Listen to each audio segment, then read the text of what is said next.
So today I'm making something that I haven't tried before. I've been looking at this recipe for the longest time and I've decided today is the day that I'm going to give it a try. It is a French apple tart from Once Upon a Chef. And it's got shortcrust pastry, which sometimes gives me some trouble, and a bunch of apples, and it looks easy enough. Let's see how it comes out. So the first step in the recipe is to make the shortcrust pastry, and the ingredients for that are 1.5 cups of all-purpose flour, 2 tablespoons of sugar, 170 grams of ice cold butter, or this is 6 ounces of ice cold butter, or a stick and a half, depending on how you use your butter, 1/4 cup of ice cold water, and a little bit of salt. So Jen also recommends using a food processor to bring the pastry together really quickly. You could also do this by hand if you didn't have a food processor. I've tried to make shortcrust pastries by hand in the past, and I have to say to varying degrees of success. I'm not like my mom who can make a shortcrust pastry with her eyes closed, and I've actually stood right next to her to see how she does it, and my results never come out quite like hers. So I'm going to use what Jen recommends today, the food processor, and hopefully this will be a no-fail way. So in the food processor, I'm going to add the 1.5 cups of flour. Just dump that all in.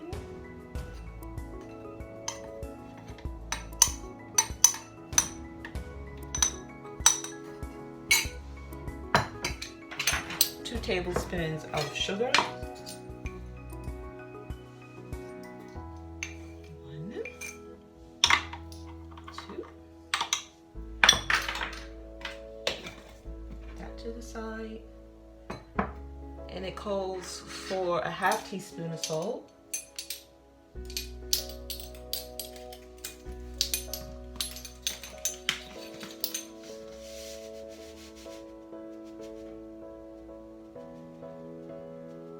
that's a 1/2 teaspoon.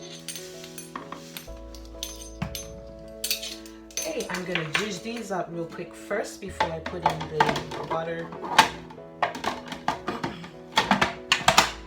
Gonna pulse this real quick.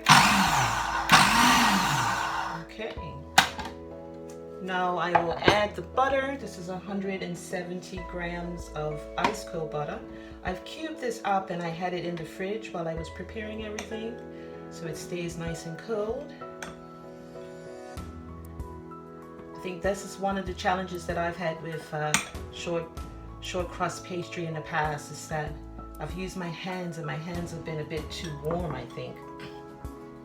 Even though I've used my fingertips only. I'll cube this up.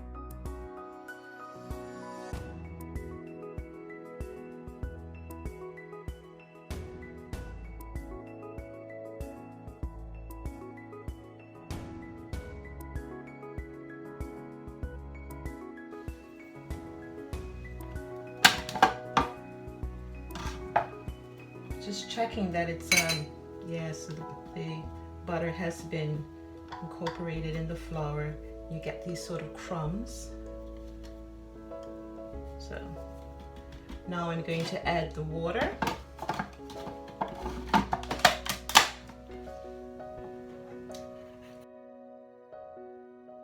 Little by little.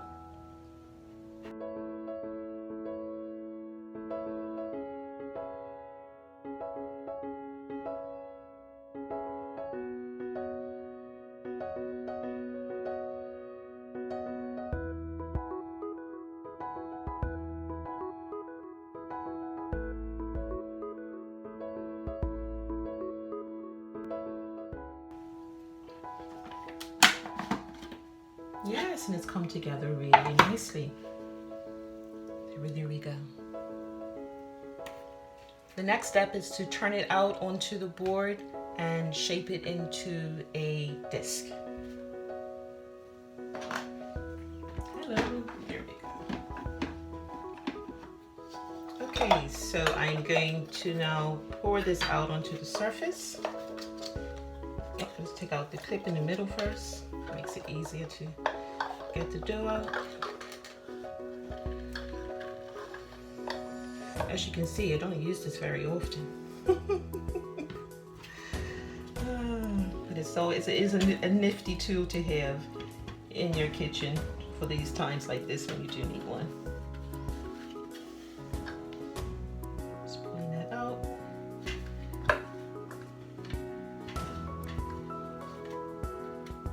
I think that the key to shortcrust pastry is to not handle it so much.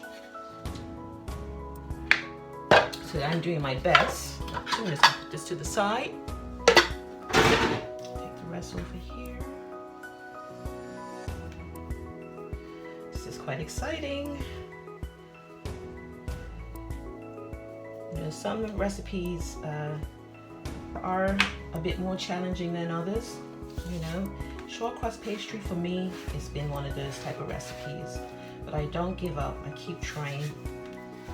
One, because I love to eat it. It's delicious. And also I love a challenge. Despite the many years that I've been cooking, some things still evade me. So Jen says to pat it down, just trying to be careful not to handle it too much.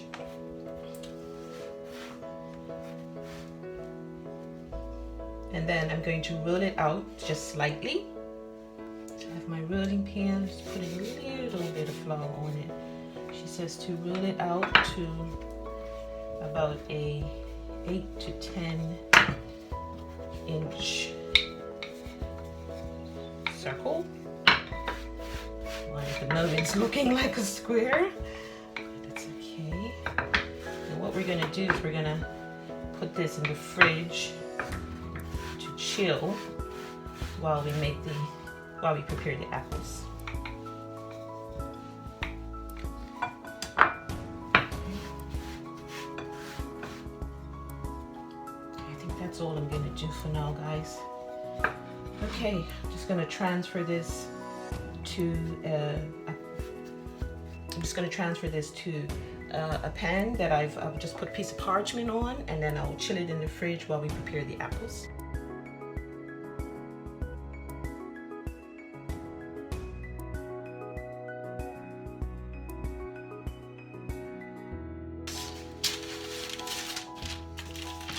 I'm just going to put this in the fridge while we prepare the apples, and we will continue to roll it out after the apples are done and before we put it into the oven.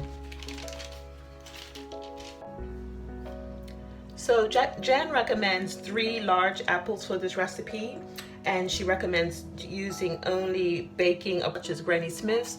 I have 4 Granny Smiths, small Granny Smiths here. Jen also suggests not to overdose on the apples, because once the apples are in the oven, they will release their juices, and if you put too many apples in there, then the pastry would go soggy. So I'm going to stick to these 4 small ones. I'm just going to peel them, core them, and slice them up, and I will be right back with you. Okay, so I've prepared the apples. I peeled them, cored them, and cut them into little pieces. I'm not a big gadget girl, however, a friend of mine, David, told me about this little apple corer. And if you eat a lot of apples or cook with a lot of apples, this thing is really handy to have. So this is actually what I used just now to quickly core these apples and get them prepared for this dish here.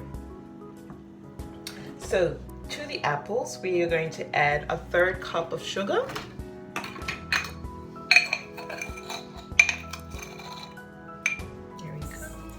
Plain white sugar, a teaspoon of ground cinnamon,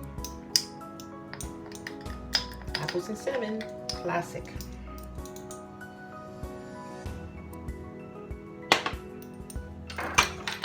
2 tablespoons of melted butter,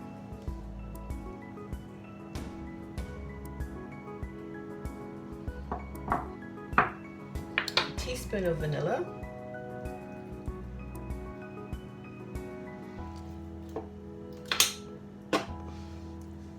and 1/8 of a teaspoon of salt. Quarter. So this is a quarter. I'm just going to do about half. So it seems simple enough, doesn't it? Let's hope so. Just going to mix these all up. Just over here.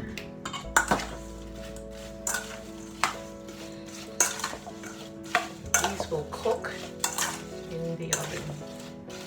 Just mixing that all up, making it ready. Okay, I'm going to set that aside, get the pastry out of the fridge and pull this all together, and let's see how it comes out. Okay, so we're on to the next phase of this recipe. So I've taken the dough out of the fridge and I'm going to place it back onto the sheet, onto the board I should say. Sprinkle a little flour over it and start rolling it out. Jenn says roll it out until it is 1/8 of an inch thick and about 14 inches wide.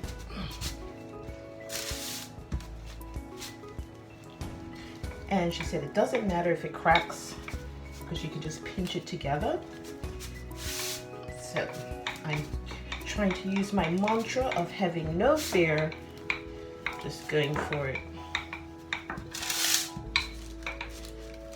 I think before when I've made pastry, I've freaked out when I've seen cracks and I thought, oh my God, it's not gonna work.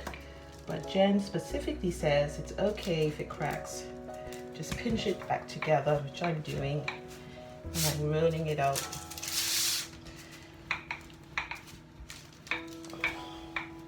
Until it's about 1/8 of an inch thick.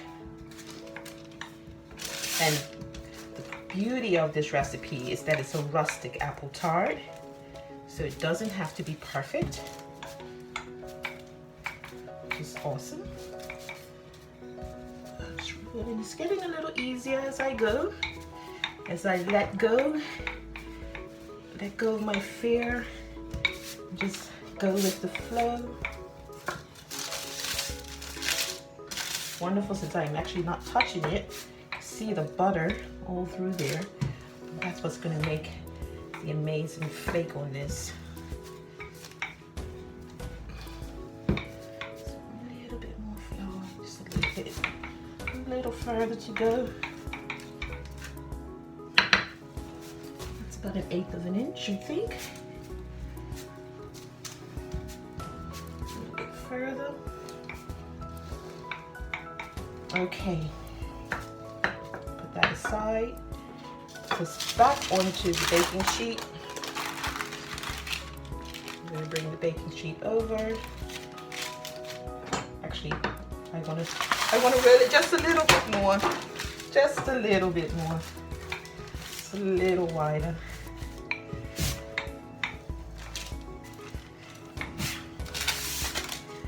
Whew. That's a workout. Yeah, I'm bringing it back over. She did say that the pastry would sort of curl up a little bit on the lips, but that's okay. And now what you do is you put actually a tablespoon of flour on top of the pastry before you put the apples on it.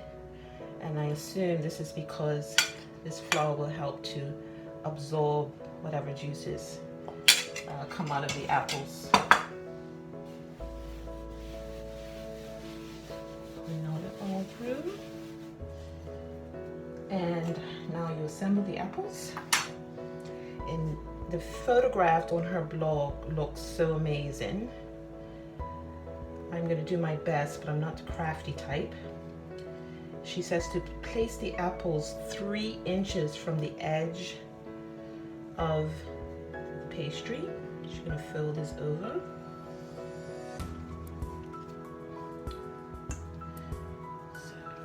Like so.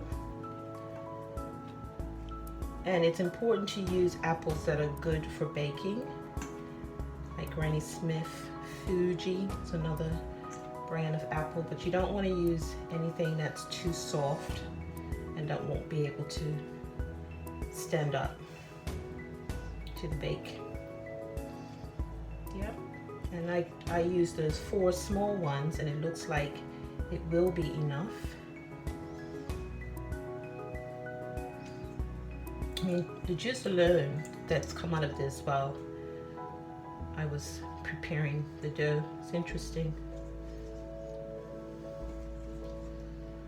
Oh, it's gonna look pretty. It really is. And I'm feeling fairly confident because I haven't handled the dough much with my hand, the pastry much with my hands. I think that's been my downfall in the past. But I've been amazed at my mom. My mom is such a great, she can make awesome short crust pastry. And so can my aunts. They just have it in them, you know?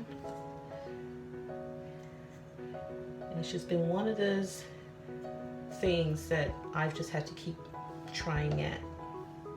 That's okay. Oh my goodness, this looks amazing. Oh, I'm sorry. Look at that.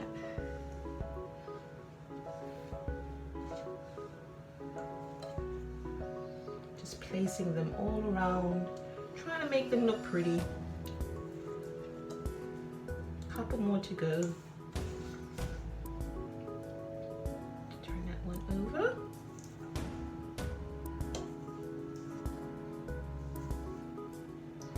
The next thing that I must learn to conquer are short crust cookies, shortbread cookies. My friend Diane makes amazing short crust cookies. She's given me the recipe and I've tried them. They never come out like hers. But like I say, you can keep trying. The next step is to fold the dough over onto the apples. And she says, pinching as you go. It's meant to be rustic.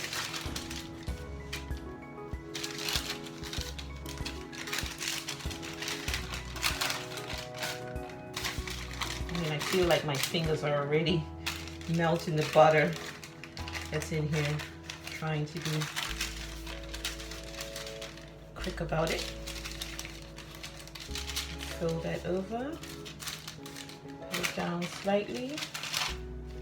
Ooh, this is looking very impressive.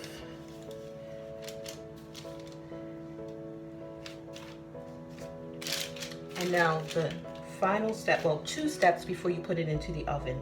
So the next step is to brush a little egg wash over it. And all this is 1 egg with a little bit of water. Dilute it with a little bit of water and scrambled up or jizzed up with a fork. This will brown the pastry while it's in the oven.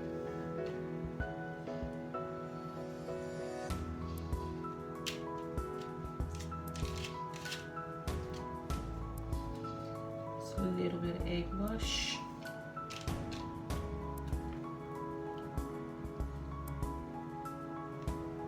On those edges. Lovely. And then sprinkle a bit of sugar all across the pastry and on to the apples. Oh, I'm excited. This looks good.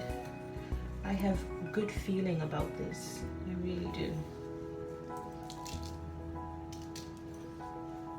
It was about another tablespoon of sugar that I sprinkled all over it. I will now put this back in the fridge and let it chill for 15 minutes while I preheat my oven to 150 degrees Fahrenheit or 180 degrees Celsius. Okay guys, so it's been chilling in the fridge for 15 minutes and I'm about to put it in the oven. This is what it's looking like. Looks very promising. And the oven again is at 350 degrees Fahrenheit, 180 degrees Celsius, and you are to cook it in the oven for 40 to 50 minutes. So the tart is out of the oven and I'm so excited. It looks amazing. The crust is all nice and brown. The apples look really well done and I can't wait to tuck into it. This is our pudding for dinner tonight. So if you stayed with me to the end of this video, I really appreciate you. Thank you so much. If you enjoyed this video, please like it and share it with your friends, and don't forget to subscribe and click that notification bell so you'll be notified the next time that I upload a video. Thanks again for watching, and I'll see you in the next one.